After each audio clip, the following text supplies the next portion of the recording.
I always thought the worst moment in my life would be the day my father left. Or maybe the day my first boyfriend cheated on me. Or the night my mother told me she was moving across the country and I could either follow or stay behind alone. Turns out, I was wrong about all of them. The worst moment came years later, on a soft, deceptively beautiful spring afternoon, when I walked into my childhood home and smelled a perfume that wasn't my mother's. Lavender. Sweet. Expensive. And absolutely foreign. I froze in the doorway, key still in my hand, the sunlight stretching long across the living room floor. My mother was supposed to be out of town. I was supposed to have the house to myself for 2 peaceful days. But the scent, warm, floral, lingering like a ghost, told me someone else had been there recently. I called out softly, asking if anyone was home. No answer. Only silence. And that smell. I stepped farther inside and noticed something on the hallway console, a wine glass with a faint lipstick mark on the rim. A shade my mother would never wear, too bold, too young, too unlike her. A strange tightness curled in my stomach. I moved toward the staircase and froze again. A jacket hung on the banister. A man's jacket. Not my father's. He hadn't lived here in over a decade. Not my brother's. I didn't have one. Not my mother's fiancé's, he wore different brands entirely. So whose jacket was hanging in my mother's house? Before I could decide whether to run or confront whatever was upstairs, I heard footsteps. Slow. Heavy. Coming down the hallway. Then a man appeared at the top of the stairs. And my entire life twisted. He stopped when he saw me, his eyes widening in surprise, then softening into recognition. A man I hadn't seen in 11 years. A man whose absence still burned in a small, quiet place in my chest. Ethan. My stepbrother. Except step never felt like the right word. He had been my friend. My confidant. My safe place in a house full of tension. Until the day he left without saying goodbye. And now he was here. In my mother's house. Descending the stairs as if he belonged. He said my name, softly, almost apologetically. He asked when I'd gotten in. He said he didn't expect to see me. I couldn't breathe. All I managed was a stunned whisper asking him what he was doing here. He hesitated. Then he said something that made my skin prickle. He was here because my mother invited him. My mother invited the boy, now man, who had walked out of both our lives without a trace, without a letter, without a call. The mother who claimed never to want anything to do with my former stepfather's family ever again. The mother who insisted Ethan was a bad memory and I should forget him. That mother invited him? I stepped back, pulse hammering. I asked him why. He didn't answer immediately. Instead, he descended the last step slowly, the perfume following him like a soft warning. He said my mother needed help with something. Something important. Something he couldn't explain yet. I told him I didn't believe him. His jaw tightened. He said he didn't expect me to. Then he added quietly that whatever I thought of him, whatever resentment I still held, he was here because my mother had told him there was something I needed to know. I felt suddenly cold. I asked him what that meant. He looked down at the wine glass on the hall table. Then back at me. Then he said the last thing I expected. My mother wasn't in the city at all. She wasn't traveling. She wasn't on a business trip. She was missing. My blood turned to ice. I whispered that he was lying. He said he wished he were. Then he stepped closer, lowering his voice as if the walls might be listening. He said my mother had called him 2 nights ago, frantic, panicked, saying she needed to talk to him. Saying she needed him to come to the house because something had happened. Something she couldn't trust anyone else with. Not the police. Not her fiancé. Not even me. Only him. I stared at him, stunned, shaking my head. I said that didn't make sense. My mother and Ethan weren't close. They hadn't spoken in over a decade. Why would she call him of all people? He exhaled shakily. Then he said she had told him the truth. He wasn't just my stepbrother. He was my mother's insurance policy. I blinked, confused. He rubbed the back of his neck, voice cracking slightly. He said my mother had known something for years, something that involved both our families.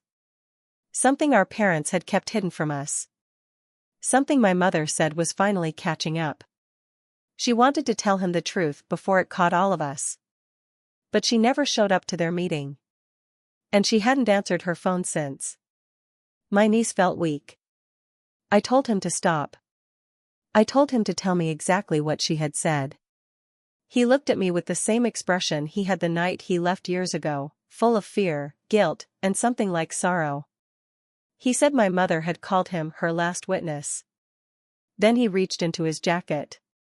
For a moment I flinched, old instincts, old fear. But all he pulled out was a folded piece of paper. My mother's handwriting. My name at the top. He said he hadn't opened it because it wasn't his to read. But she told him to bring it to me if anything happened to her. My hands trembled as I took the letter. The house felt suffocatingly silent. I unfolded the paper. One short sentence stared back at me. A sentence that made my vision blur. A sentence that stole the breath from my lungs. A sentence that made the world tilt sideways. If Ethan is reading this to you, then your father isn't who you think he is, and neither is he. I looked up at Ethan. He swallowed hard. Then he said he didn't know what that meant. But he had always suspected there was a reason he wasn't allowed to say goodbye. And that reason was me. I dropped the letter. It fluttered to the hardwood floor like a dead leaf. And I realized, with cold certainty, Ethan wasn't here by accident. He wasn't here for closure. He wasn't here for my mother. He was here because my mother had been hiding something. About him. About my father. And about me. For a few seconds after I read that single line from my mother, I couldn't move. My brain just looped the words on a silent, dizzying reel. Your father isn't who you think he is, and neither is he.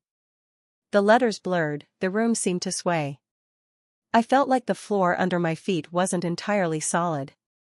Ethan watched me with that careful distance he had always had, like he was afraid that getting too close might make everything worse. He asked if I was okay. The question sounded ridiculous and tender at the same time. I told him I was not okay. That nothing about this was okay. That my mother being missing, my father not being my father, and him suddenly appearing in our hallway like the punchline to a joke I never agreed to, none of it was remotely okay. He nodded, like he agreed and also hated that he did. I picked the letter up again, hands trembling. There was more text under that line, dense, rushed writing that I hadn't processed yet. I forced myself to read it. My mother wrote that she had kept the secret for as long as she could, that she always meant to tell me when I was older, and then when I was stronger, and then when things were calmer, and somehow the right time never came. She wrote that what happened between my father, Ethan's father, and her had been complicated, messy, and driven by fear. She wrote that lies had a way of multiplying until they became a second life running alongside the first. She said she was done running. She asked me to listen to Ethan. She said he knew more than she did about the part of the story that didn't belong to her. She said he was owed the truth as much as I was. And then, at the very bottom, in words that looked like they had been squeezed in at the last second, she wrote, "If anything happens to me, please remember that I loved you first, even when I failed you worst." My throat tightened. For a moment, I forgot how angry I was. She felt very far away and very human at the same time. I folded the letter carefully and slipped it into my pocket. Then I looked at Ethan. I told him my mother had basically just put my entire life in his hands and I hated that. I said if he knew something, he needed to stop circling around it and tell me straight. No more half-truths. No more protection. He exhaled slowly, like he had been waiting for that. He said he grew up knowing that something about his family didn't add up either. That his father had a talent for skipping over important details and smoothing rough edges with money and charm. He said there were arguments late at night between his parents about someone his mother refused to forgive him for. He said he'd never heard a name, only fragments, that woman, that child, that mistake. I felt a chill crawl up my spine. He said the first time our parents introduced us, he had been 13. I had been 9. I remembered that day, my mother bringing home the man she said she might marry, the way she had asked me to be polite, to please not make this harder than it needed to be.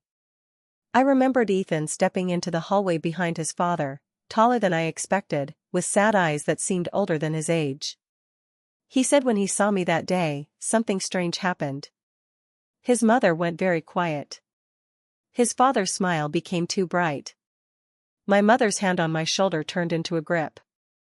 He said he didn't know why back then. He just knew his family acted like the air had turned to glass. Later that night, he said he overheard his parents fighting.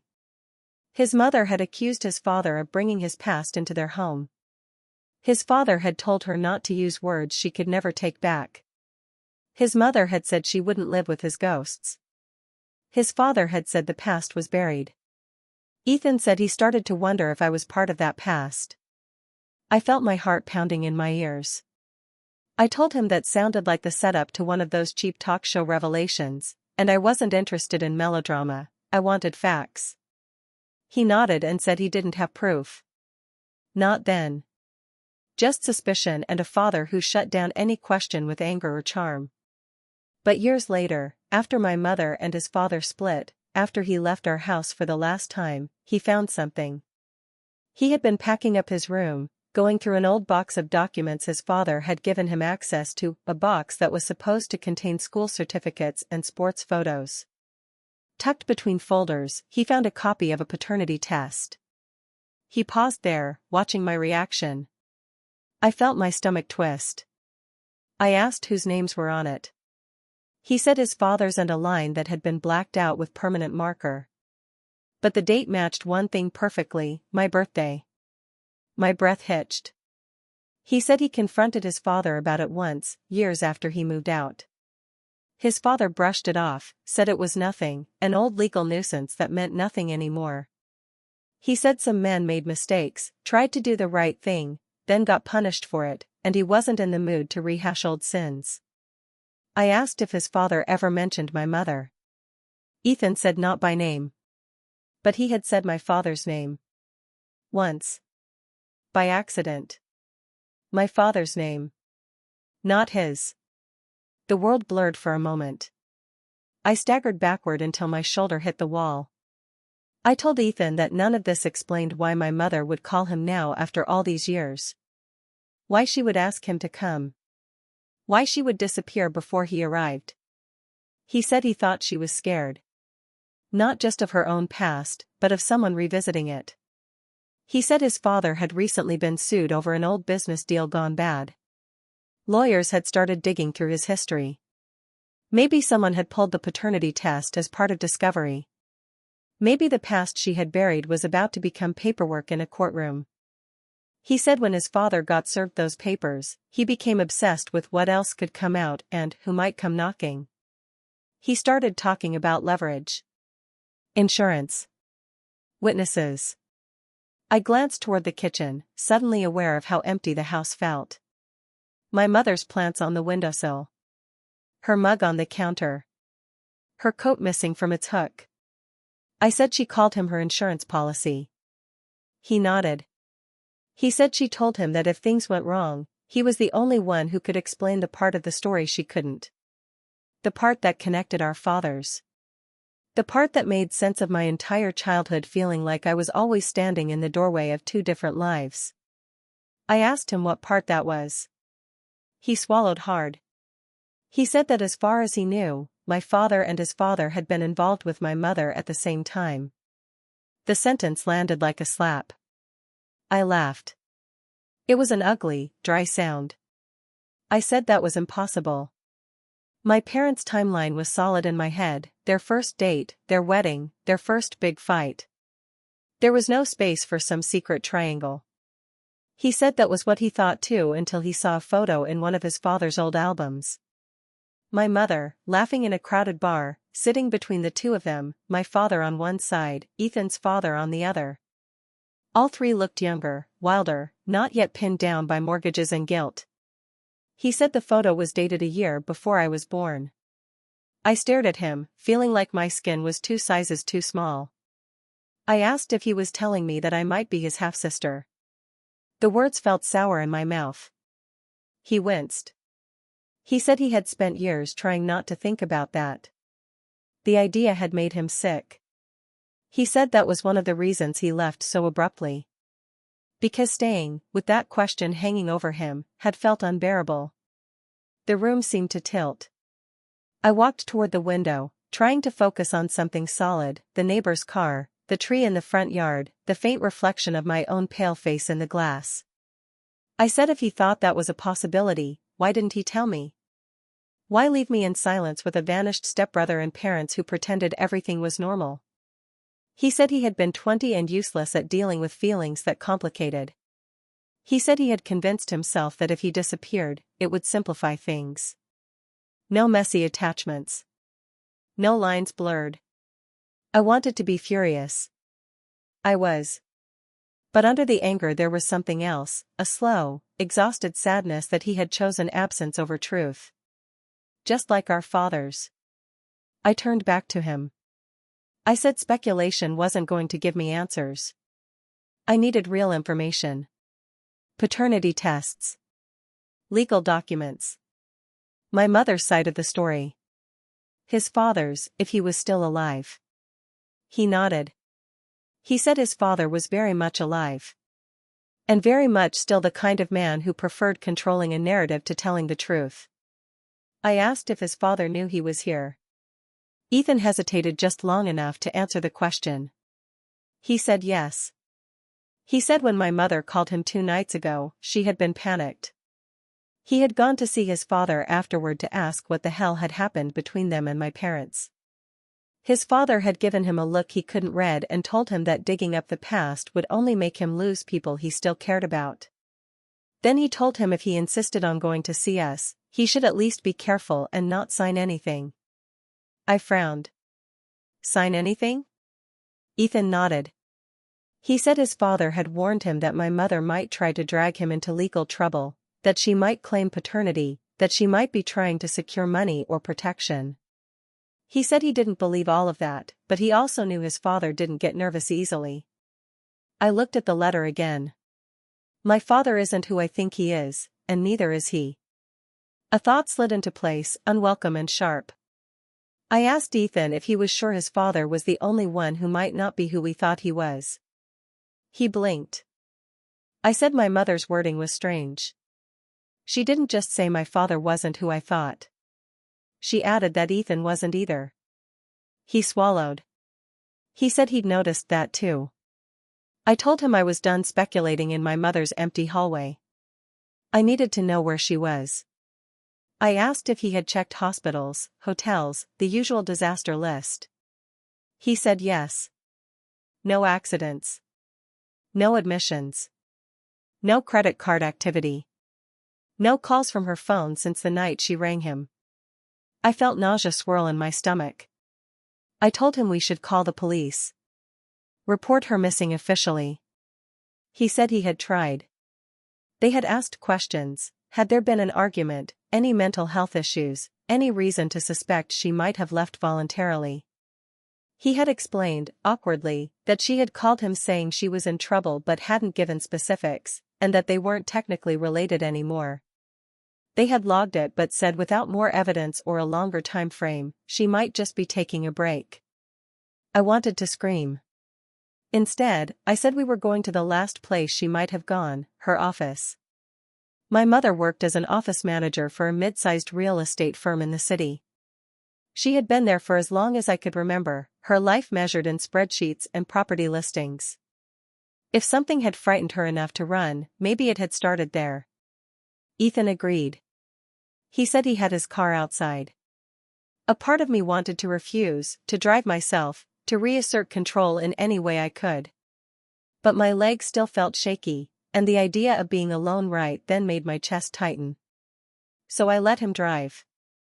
The city slid past the windows, rows of brick buildings, small shops, people walking dogs, carrying groceries, living ordinary lives.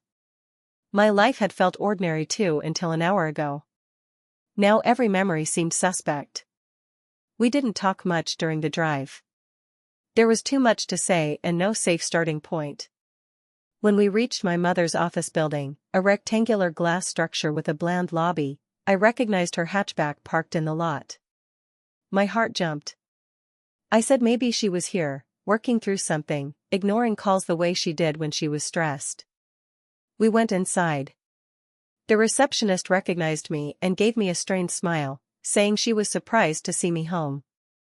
I asked if my mother was in. She said my mother hadn't come in for 2 days. She thought my mother was sick. She said someone from HR had tried to call her yesterday but gotten no answer. My chest grew heavy. I asked if we could check her office. The receptionist hesitated, then said she guessed it was fine, given I was her daughter. She buzzed us in. The hallway to my mother's office was quiet, carpet muffling our steps. When we reached her door, I felt a wave of déjà vu. This was the hallway where I had waited as a teenager, sulking while she finished one last email. Her office door was unlocked. Inside, the air felt stale, like no one had properly been in there for days. Papers were stacked neatly on her desk, pens aligned in a mug, her cardigan hanging over the back of her chair. But there were small details that shouted wrong at me. Her drawer was partially open. A file box on the floor had tipped slightly. One framed photo, the one of me at age 8, missing my 2 front teeth, was face down. Ethan hovered near the door, scanning the room with the careful gaze of someone cataloging a scene. I went straight to her desk. Her planner lay open. My eyes skimmed over the last written entries. Meetings. Deadlines. Coffee with H. The day after that, blank. I flipped to the day she called Ethan. Next to the date she had scrawled one word in the margin and circled it so hard the pen had broken through the paper. Hayes. I stared at it, heart racing. Hayes was Ethan's last name. His family's name. The name I'd known since I crushed on his older cousin at one of our blended families' barbecues. I showed him the circled word. He went pale. He said his father had mentioned offhand that he used to have something going with a woman from a real estate firm years ago, before things solidified with Ethan's mother. He had always assumed it was just another affair story in a long list. The room felt like it was closing in. I rifled through the file box at my mother's feet. Property contracts, budgets, client folders. Near the bottom, I found something different, a personal folder labeled with my father's name in my mother's handwriting. Inside were copies of old emails printed out. Emails between my father and someone else. A different company. A different city. Another real estate project that had gone wrong. Words like breach of contract and repayment and liability. Attached to the file was a sticky note in my mother's messy script, ask T what he still has. T. I asked Ethan if his father's first name started with T. He nodded slowly. I put the file back, feeling sick. There was a computer on the desk, locked. I knew the password, my mother had never been subtle. I typed it in. Her email inbox flooded the screen. Unread messages. A few from me. Several from colleagues. And a thread from an address I didn't recognize, the subject line, you're not safe there. My hand shook as I clicked it open. The sender's name appeared, unknown, just a generic email made of numbers and letters. The message was short. Whoever it was told my mother that something was moving in the background, that old deals were being revisited, that she was being talked about in emails she didn't see. The last line made my skin crawl. The man you think you buried is awake. I whispered the line aloud. Ethan asked what it meant. I said I didn't know. My father had died when I was 17. There was nothing to wake. Unless the message wasn't about him. I scrolled down. There were earlier messages in the thread. My mother asking who the sender was, saying she didn't respond to anonymous threats. The sender replying that they were no threat, they were a warning. A single attached file sat at the bottom of the chain, a scan of some old document. I clicked it. A grainy black and white image appeared. It was another paternity test. This time the names weren't blacked out. I read them slowly. My father's name. My mother's name. My own. Results, negative. Underneath, a second line. Alleged father, Thomas Hayes. Results, positive. The screen blurred for a moment. I heard my own breathing, too loud in my ears.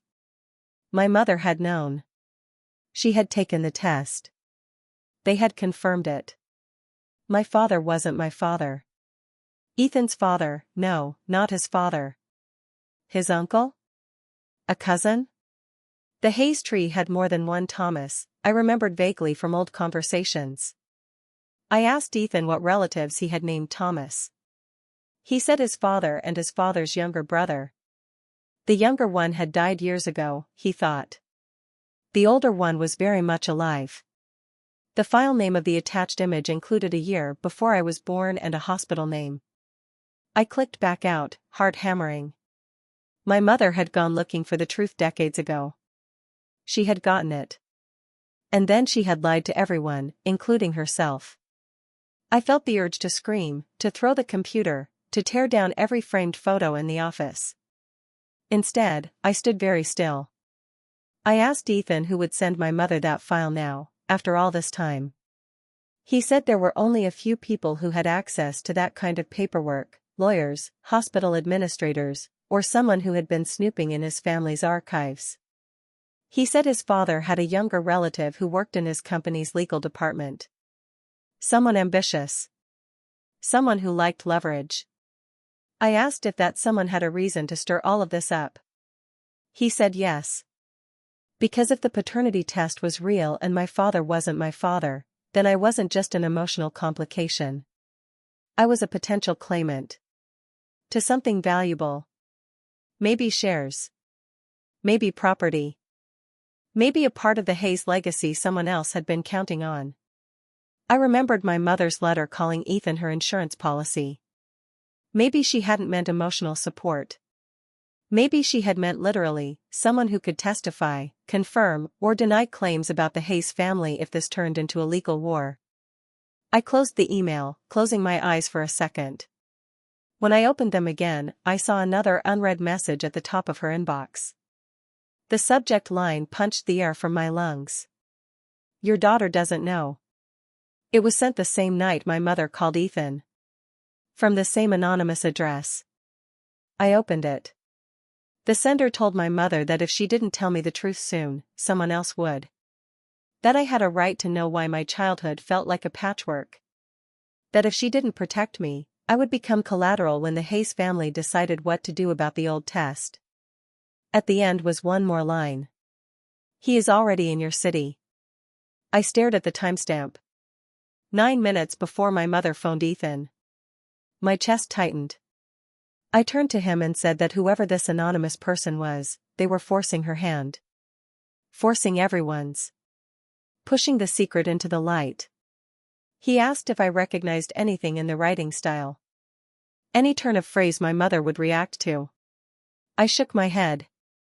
He looked thoughtful, then uneasy. He said it sounded like someone from his side of the family. The way they talked about leverage. The way they made threats sound like favors. We left the office with more questions than answers. Outside, the sky had darkened. Clouds gathered in low, heavy shapes. The air felt like it held rain. We sat in his car, neither of us starting the engine. I asked him what he thought our next step should be. He said he needed to talk to his father again. I said I wanted to be there when he did. He hesitated, then nodded. He warned me that his father had a way of making people doubt themselves. My mother had once joked that talking to him was like being sold something and thanking him afterward. I said I was done being sold anything. We drove to the Hayes house on the hill, a place I hadn't seen since I was a teenager. It looked the same, large, imposing, with trimmed hedges and the kind of front door that belonged in movies. My heart thudded as we walked up the path. Ethan rang the bell.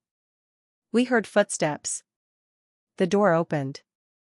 His father stood there, older than I remembered but still carrying himself like the kind of man who assumed rooms bent around him. His eyes flicked to me, then settled on Ethan. He asked why Ethan had brought me. Ethan said our mother was missing. He said we had found the paternity test. He said it was time to stop pretending none of it happened. For a moment, his father's mask didn't crack at all.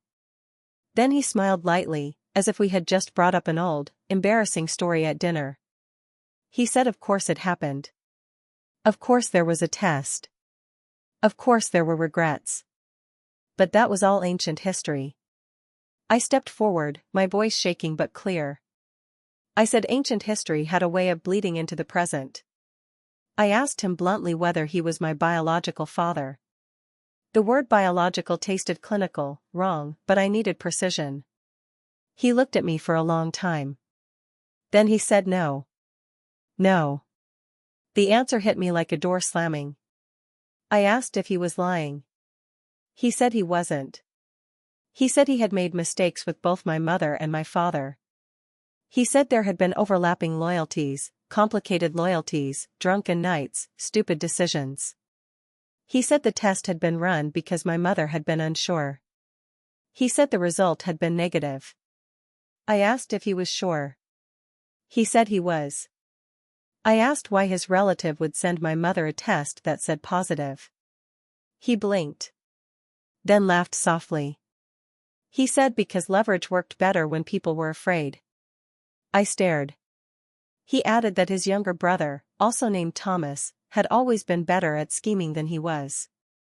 Then he said something that made the whole story twist again. The test my mother saw that night? It hadn't been about him. It had been about his brother. And that brother? The one whose name I barely remembered. The one I'd never met. The one I'd assumed was a minor character. Had more to do with my life than either of us realized. And he was already in my city. For a moment after Ethan's father said his brother was already in my city, the hallway seemed to shrink around us. I could hear my own heartbeat in my ears. Ethan stiffened beside me, like muscles tightening around a wound. I asked what that meant, what Thomas, the younger brother, had to do with me.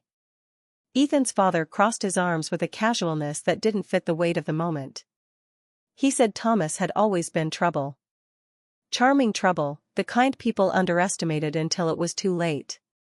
He said decades ago, before marriages and mortgages and children, his brother had been involved with more than one woman at a time, including my mother. I felt the air leave my lungs. Ethan's father said his brother had never known how to stay out of disaster. That he would start fires and then expect the family to put them out. That his mistakes had consequences that rippled for years. I asked if one of those consequences was me. He didn't say yes. He didn't say no. He said, instead, that my mother had been seeing both brothers, briefly, secretly, stupidly, before settling down with the man I'd always called my father. And when she found out she was pregnant, she panicked. I said that I didn't need the moral commentary, I needed the truth. He said he was giving it. Ethan stepped forward, jaw clenched. He asked why, if all of this was so casual and obvious, the paternity tests had even happened. Why there were multiple versions. Why one said negative and the other positive. His father sighed like a man tired of a conversation he'd had before. He said the first test had come back inconclusive. My mother had been devastated. She had insisted on taking another one, this time without either brother present. That second test had results sent to her directly. I whispered that the positive one must have been that second test. Ethan's father shook his head. He said that wasn't possible. He said the positive test was fake. A cold weight dropped into my stomach. Fake. I asked why anyone would fake something like that. He met my eyes with a look so sharp I felt it physically. He said because someone wanted to control my mother. Someone wanted to bind her with fear. Someone wanted leverage. I took a step back. He said Thomas, his brother, had always been better at manipulation than truth. That he had learned early that fear made people loyal. Fear made people predictable. Fear made people quiet. My chest tightened. I said softly, almost afraid to hear the answer, that if the positive test was fake, then what was the truth? He shrugged, an infuriating gesture. He said my mother's original test was inconclusive. That the second one had been lost. That she had chosen the version of the truth that kept her life together. I whispered that he still didn't answer the question. He finally said the one thing I feared most. He didn't know. The hallway suddenly felt suffocating. I told him my mother was missing. That this wasn't gossip or old sin or half-memory. She had vanished after receiving threats. She had called Ethan in panic. She had left a letter saying she feared something was catching up. She circled Hayes in her planner. And the day she disappeared, someone told her the man she thought she buried was awake. Ethan's father inhaled sharply. For the first time, his composure cracked. He asked when she got that message. I told him 2 nights ago. He turned slightly away, rubbing the bridge of his nose like he was fighting a headache. He muttered something under his breath about Thomas always resurfacing at the worst time. Ethan asked what that meant. His father didn't answer immediately. He walked to the bar cart in the corner, poured himself a drink, hands shaking slightly, and said that Thomas had disappeared years ago after being accused of embezzling money from their family company. He had promised to clear his name, then vanished instead. Some people said he left the country. Some said he was dead. Some said he was hiding. But his father said he knew one thing for certain. Thomas had never forgiven anyone who stood in his way. I felt dread coiling inside me. I asked why Thomas would resurface now. He said because something must have been triggered, an old document, a settlement, a claim, a legal inquiry, that made Thomas worry his past was about to be revealed. And if my mother had been part of his past. My blood went cold. I asked if he thought Thomas took her. Ethan's father didn't answer, not directly. He said Thomas had always been a collector of secrets and a handler of problems. If my mother had evidence that could destroy him, or if she was the last witness to something he did, he wouldn't let her walk around freely. My voice cracked when I said we needed to call the police. Ethan's father said the police couldn't touch Thomas. There was no proof. No body. No crime scene. No digital trail. Thomas was a ghost. A smart one. I shook my head, refusing the answer. I said if Thomas was truly dangerous, then hiding in my city was a mistake. Things leave traces. People slip up. Someone must have seen something. Ethan agreed. He said we needed to check surveillance around my mother's office, around her usual routes, at nearby stores. He said he had access to some city camera networks through his job.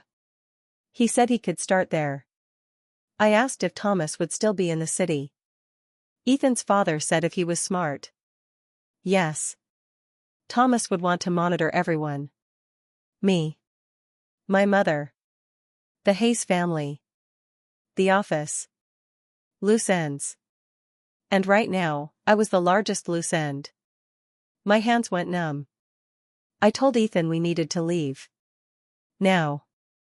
Before anyone connected to Thomas realized we were digging. We turned toward the door. And that was when I saw it. A shadow moving at the window. A man. Tall. Still. Watching. My breath stopped. Ethan walked toward the window, but by the time he got there, the figure was gone. We rushed out of the house into the cold evening air. The street was quiet. Too quiet. I scanned every parked car, every yard, every porch step. My pulse roared in my ears.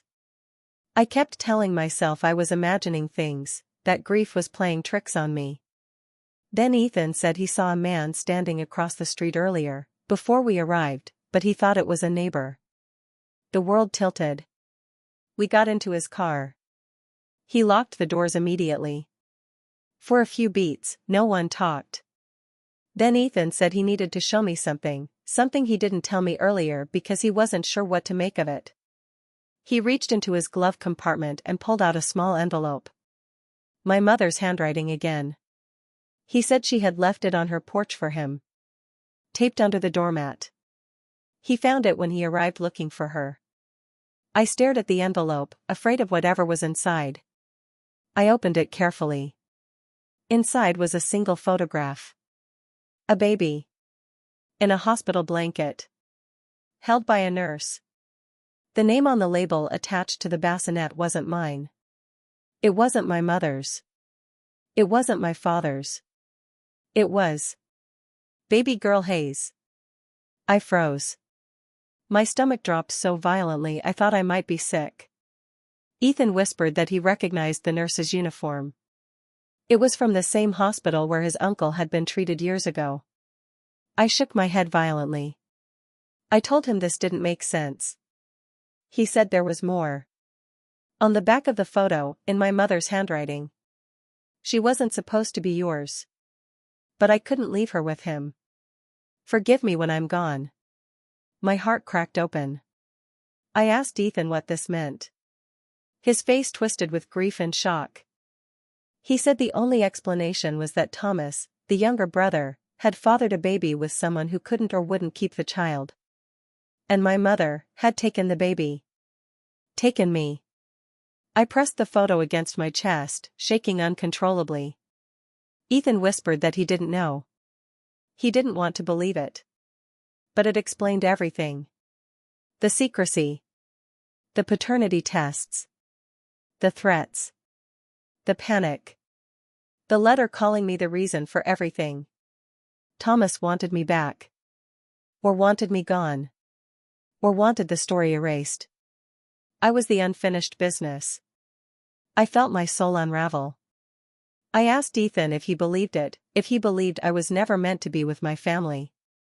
If my entire life had been an emergency decision. A rescue. A theft. He said he didn't know. But he said something else too. He said that whoever my biological parents were, it didn't change who I had been to him. Or who I could be now. Or who I was in the only family that mattered, the one that raised me. Tears blurred my vision. Before I could respond, my phone buzzed. A text. From an unknown number. You're looking for her in the wrong places. Another message. She came to me first. My blood turned to ice. A third message. If you want to see her alive, come alone. My hand shook so badly I almost dropped the phone. Ethan grabbed it, reading the messages. He swore, already reaching for the keys. I told him to stop. He said there was no way I was going alone. But I knew something he didn't. I recognized the area code of the number. It was the same neighborhood where my aunt used to live before she died. The same neighborhood where someone from the Hayes family had property. I realized, with a devastating certainty, where my mother was. With him. With Thomas. And he wasn't threatening to kill her. He was threatening to kill me. Because I was the thing she stole. The evidence. The liability. The child he lost. The child she saved. I looked at Ethan. I said the most honest sentence of my life. She didn't run from him. She ran with me. Then I opened the car door before he could stop me. And walked into the dark. Toward my real father. Toward the truth. Toward the man who wanted me back enough to destroy everyone in my life to get me.